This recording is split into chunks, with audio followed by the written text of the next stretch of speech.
No matter how you slice it, photography is a seriously expensive hobby, and photocentric companies, they know this, which really stokes their desire to always be reaching for a bigger slice of the pie, which in turn results in a plethora of useful and often odd and ridiculous accessories that are really all designed to improve and simplify our photography life. And in this video, I'll review the items I wish I would have never spent my money on over the course of the past 10 years in hopes that I can save you a bit of time and a whole lot of cash. So to jump right into it, as you can see, I've got a whole slew of things out here. These are the things that I still have today that I wish I really never would have wasted any of my money on. For some reason, I never even got rid of this stuff. I went into this kind of archive box I actually have under my bed in my bedroom of just all these just random things I purchased over the years that I really just never ever used. And one of those things is this right here. Now this might look like your standard filter, but this is actually a variable ND filter. Now these are pretty popular for videographers, with the idea being that you've got access to a multiple different neutral density strengths in a single filter. But for photos or photography, this was something that did not work very well for me. Now, I cannot speak to every single variable ND out there on the market, but this one in specific, it looks like it's from a brand named Platinum. What would happen a lot of times is if you didn't move the ND filter to a certain position, you'd kind of get this like a little bit of an X pattern that was very subtle. You couldn't see it on the back of your camera, but when you get the images back in post and you start to edit those files, you would start to see this kind of a little bit of an X pattern across the entire image. And I've heard this is a common complaint with using variable NDs for photography. So a variable ND, I only use this on one outing. I have used it on video and it seems to be fine, but for photography, I would probably recommend staying away from a variable ND and actually sticking with just your solid ND filters. I like to use these circular ones right now, whether they're magnetic or the friction, however you attach them. But it seems like a solid ND, not necessarily a variable ND, is probably the best route to go. Now this next one, this is a huge one. So this is not a very common piece of gear. I haven't heard of many people that know what this is right here, but this is something that's called the lens kit from Peak Design. I don't know why I actually bought this. It seemed like a really good idea, but what it is basically is you have an opening here where you would attach one of your lenses to, and then, well, actually you wouldn't put the cap back on, and then same thing on the other side, and you would attach another one of your lenses. So you'd have one lens sticking out here, you'd have another lens sticking out here. And the idea is that you attach this clip to either the capture clip. I no longer have one of those that Peak Design has or sells. That's actually a fairly popular product. I never really used one of those. I used to own one, but for some reason I can't locate it anymore. But you would actually strap this to your backpack strap, or maybe you would attach it to your hip. But you would ultimately have one lens sticking out here, one lens sticking out here. And the idea is that you would ultimately have access, or I should say easy access, to two additional lenses. And you would just hit this little red button on the top or the bottom here to release it, and you could put it on your camera and then take the one that's on your camera and put it here. But just the thought of having these two lenses, hanging on your backpack strap or hanging on your hip, in theory, it seemed like a really good idea, but in practice, it was actually kind of ridiculous. When I first got serious with photography and I started to try and make some money with it, I photographed a few events. And I actually used this, and it was a little silly really, because it was just too much weight hanging off of my hip. It was too much weight hanging off the strap of my backpack, and it just did not really save me much time at all. So this is one of those things that I used one time, never used again, but it's this lens kit from Peak Design. I don't even know if they still sell this anymore, but it was something that was a very useless item that I purchased many, many years ago. The next one is these lens brushes. These are really popular, and most of them are kind of designed the same way, where you take the cap off of one end and you press a little slider up and you get little bristles right here. In theory, and I think that this is fine, this aspect of it. It's good to just kind of brush off your front element. That's not really the issue that I have with these. It's on this side here. So you usually have this kind of felt pad right here. And then after you brush it off, then you kind of use this to wipe across your lens. And I can't think of a worst, I can't think of a way that would increase the likelihood of you scratching your lenses than by using one of these right here. I highly recommend that you never use one of these. You can't clean these things off. You know, maybe once you take it out of the bag, it would be okay a little bit. But if you have like any piece of sand or anything on your front element and then you put this on top of it and start swiping across it, you're gonna dig whatever is on your lens right into the glass, and that is definitely not a good thing. What I would recommend is this right here. These little rocket blowers, these are amazing just to blow off any kind of debris on your lens. And then from there, I like to use these kind of lens wipes. These are pre-moistened wipes. You just open them up and then you kind of clean your front element of your lens. That's kind of my go-to scenario for cleaning off my lenses, but never using those kind of lens brushes. Not a big fan of those. Now this one right here, this is probably a little bit controversial, but it is, if I can pick it up, these right here, graduated neutral density filters. Now, these are the things that I spent the most money on over the years that I have used the least. I have spent hundreds, if not over $1,000 on different types of graduated neutral density filters over the last decade, and I have very rarely used them. When I first got them, I used them a lot. I shouldn't say a lot. I used them fairly often. I wanted to use them. I spent a lot of money on them, so I would kind of find these scenarios where I would use those. But the bad thing about graduated neutral density filters is that it's a destructive workflow, meaning if you're photographing a mountain, or actually let's say you're photographing the coastline, or I guess mountains, coastline, anything like that, and you drop your graduated neutral density filter on, and maybe you bring it down too far and it's actually darkening the top of the mountains. Or maybe you brought it down on an angle and it doesn't match the horizon of the coastal photograph or the seascape that you're photographing.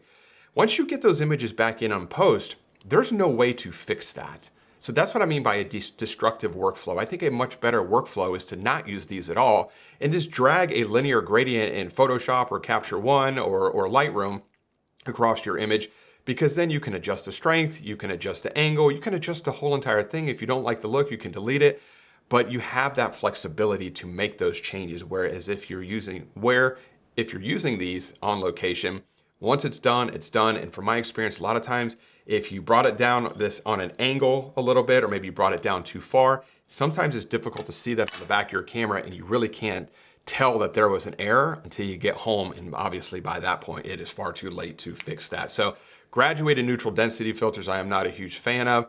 With the advancement in camera technology and the advancement in post-processing software, I feel like they're starting to become obsolete. And that's something that I actually wish I could have had all that money back that I have spent on those over the years. Now this next one is cheap ball heads. So I spent a lot of money over the years on like travel tripods. So actually this is a good one right here. This one right here is it's a small ball head from Benro. Nothing against Benro, Benro's great. But these just little ball heads that go on travel tripods are something that I am not a big fan of at all. They're small by design. They're supposed to be small. They're supposed to be travel oriented. They're supposed to be lightweight. But from my experience, and maybe this is just me, I have larger hands, but fiddling with these just small little knobs and everything is something that I really didn't enjoy. Plus, to be able to get these to kind of lock in place and not drift, especially if you have a telephoto lens on, to kind of really wrench them down to where they're tight, it was always hard for me to kind of get a hold of these, especially if you have gloves on or if your hands are cold or anything like that. So using these kind of cheaper travel ball heads, I guess you would call them, is something that I have never been a fan of. I like the kind of ball heads that you can really get a hold of. So this one right here, this is the BH40 from Really Right Stuff. It's a very expensive ball head, but much like all Really Right Stuff gear, it is extremely pricey, but the quality is fantastic. And it's got this nice little wrench here that you can easily get a hold of. And this thing is rock solid and it's not gonna go anywhere. I also like lever clamps like this, as opposed to this right here. This kind of, these seem to be the two most common, where you kind of tighten your camera down just by spinning this, or it's got the lever release. Now the reason why I like the lever release, like this right here from the Colorado Tripod Company, once again, the lever release, is that when you are using this type, the screw head one, you can't tell when that's locked in. It looks the same in every single orientation, whether it's completely open or it's completely tightened down, it looks identical. But when you're using a lever release, I can clearly tell if this is open or completely closed. On all lever releases, it's easy to see whether it's open or closed, and I really, really like that. I feel like it creates a little bit more confidence, and I can just easily look and see that, oh, my ball head is not completely locked in, or the lever release is not completely locked because it's looking like this, and my camera could potentially fall out of it. So I find that these are the best route to go. This is the one that I've been using for the past few years. This is the Aspen Ballhead from Colorado Tripod Company. I can't recommend this though. They are almost impossible to get your hands on. However, if you can get a hold of one of these, this is a good ball head to use. Sticking with the theme of ball heads, something else I wish I would have never wasted a lot of money on is travel tripods. As I was mentioning a few moments ago, I had this idea in my mind that I wanted a tripod that I could bring anywhere. It would sit flush in the side of my backpack, and it would just have no additional weight, really be super lightweight, and it would really take up no additional room in my bag. And this is the one that I still have left. This is from Me Photo, and they're just, the biggest issue with travel tripods is the legs. You know, like, look at how thin this bottom leg is. If I can even open it up. That's not even it, it's right here. They're tiny, they're very flimsy, and yeah, they don't weigh a whole lot, but in my experience, even the slightest gust of wind, and these things are starting to shift around, and they're just, I think that, one, they don't really cost a whole lot of money, but they don't weigh a lot, and they don't take up much room in your bag, so all of those three things are fantastic qualities. But at the end of the day, performance is what matters most, excuse me, and if it's not holding your camera steady, that is by far the most important thing. So like what use is this really? I spent a fair amount of money. I think I've purchased maybe 4 or 5 different travel tripods over the past 10 years, and I have used very few of them.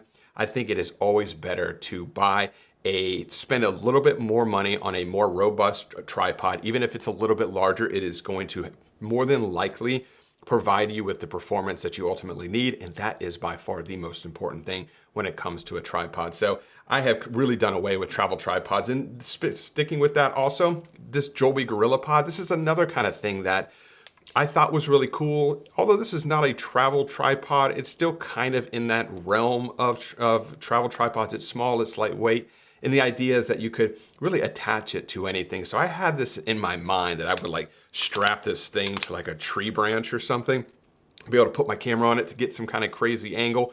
One, I never really found many use cases where I thought the photograph could be improved if I took my camera and put it up in a tree on a branch or something and angled it down, or a fence post or anything like that. Second thing is, no matter how hard I tried to lock this thing around something, as soon as you put your camera on it, if the camera is not sitting perfectly straight up and down on said branch or fence post or whatever it is, it would almost always just kind of flop over. So I don't think that this is very good for photography purposes. Now, maybe if you just want it to get very low angles on something, it's okay. I think that's probably the best use case for me personally. Or maybe if you're a vlogger and you wanted to kind of record yourself, I guess something like that would be okay. But for pure photography, it is not something that I found a great deal of use for. Now the last thing, and I've got a ton of these, is just these small sling bags, these very specific types of bags. So I've got a bunch of different ones. So this one right here, I purchased many years ago from Mindshift. It's, which I think they make great stuff, but this right here was just, as you can tell, it's just a case, here's a little rain cover for it. Just a singular case for a DSLR or a mirrorless camera, and that was it. I was thinking that, oh, it'd be great if I only need the camera, just to be able to put it in this case, and I would have everything I needed here. Well, in actuality, what I found is that if I was going to do that, I would just have the camera strap or camera attached to the strap, and I would just have it on my body walking around doing whatever I was doing. So I never actually used this thing one single time. I thought it'd be nice to be able to have the, put your camera in here to protect it. It's got a couple little zipper pockets in here, 2 zipper pockets or 1 zipper pocket here to keep various things, but it ended up being not something that I ever used. Plus, I was never a fan of sling bags. I tried to become a sling bag guy, but what I found is these slings always kind of like dug into my shoulders. Plus, I've mentioned this many, many times. I don't have the best back in the world. I have an old back injury in my 20s that I still kind of suffer with still to this day. But when I use a sling bag, it puts the weight off to one side of my body. And over time, over like 30 minutes or an hour of walking around with that, it really fatigues my back much quicker because I'm not balanced. So I never became a sling bag guy as much as I wanted to, but I went through this phase where I tried to purchase sling bags that were not designed for photography and create a sling photo bag out of it. I bought these little lens pouches. These are neoprene pouches that you could put your lenses in. This would be for a telephoto, maybe your mid-range, or maybe a small, actually that'd be a very small lens, but you get the idea. I'd put the lenses in here, and then I'd stick the lenses in this bag to protect them and the camera, and I'd put it all in here like this, zip it up, and then this would be my kind of makeshift camera bag. I guess in theory, when you think about that, maybe it'd be a good idea if it actually worked, but it was just something that I never really found much of a use for. And I went through a couple iterations of this, just trying to find a sling bag that really worked well for me. And I finally came to the conclusions that sling bags are just not for me. A sling bag that's not really designed for photography and trying to make it work for photography was something that never worked for me either. I am definitely somebody that enjoys a backpack, being able to have that weight evenly distributed across both of my shoulders and in the center of the back. That is the way to go for me. So these are the, I don't know how many that was, 8 or 9 different things that I no longer use anymore. These are things that some of them were very inexpensive, like this little lens pen. Some of the things were extremely expensive, like graduated neutral density filters. But overall, these are the things that I really had no use for at all. These are things that all cost money. None of this stuff was sponsored or given to me or anything like that. I purchased all of these types of gear, but these are the things that I would recommend. You know, I don't want to tell anybody not to buy these kind of things because maybe you love lens pens or maybe you love this kind of lens kit thing from Peak Design, but these are the things that I absolutely found really no use for whatsoever. And if you are thinking about purchasing any of these types of items, I'd probably just make sure you do your research and see if it's something that you would really like. This is just my experience from using these things, the brief amount of time that I actually did use them, because I was quickly able to realize that this is just not for me. This is not going to fit my workflow at all. So I do hope that that information was helpful. If you have any questions about any of the stuff that I covered here in this week's video, please leave those in the comment section below, and I'll do my best to get back in touch with you as soon as humanly possible. And if you did enjoy this week's video, if you could, give it a thumbs up, subscribe to the channel if you're not subscribed already. And as always, I really do appreciate you carving out a little bit of time to spend it with me here today, and I will see you all next Wednesday. Bye.